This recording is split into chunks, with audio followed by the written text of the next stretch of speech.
சொல்றேன், இது ஆண்ட பரம்பரை என்பதனை நீங்கள் மனதிலே வைத்துக் கொள்ள வேண்டும் என்பதில் அது வருகிற போது அந்த வரலாறுகளை எல்லாம் இந்த நாட்டுக்கு வெளிப்படுத்த வேண்டும் என்பதற்காக உங்களிடத்தில் நான் தெளிவுபடுத்துகிறேன். ஏன்னு சொன்னீங்கன்னா, இன்னைக்கு ஒரு வரலாறு இருக்கு. அது அழகர் கோவிலாக இருந்தாலும் திருமகூர் கோயிலாக இருந்தாலும் ஆங்கிலேயர்களுடைய பெரிய படையெடுப்பில் கொள்ளையடித்து செல்கிற போது இந்த சமுதாயம் தான் முன்னுக்கு நின்று ஒரே நேரத்தில் 5000 பேர் இறந்திருக்கிறான்.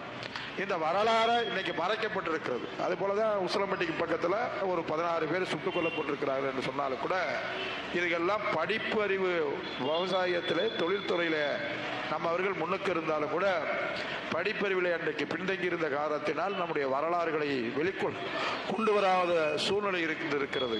ஆனால் நீங்கள் பார்க்கிற போது இன்றைக்கு படிப்படியாக இப்போதுதான் அரசு வேலை வாய்ப்பிலே நீங்கள் வந்து கொண்டிருக்கிறதை மனதார பாராட்டுகிறேன்.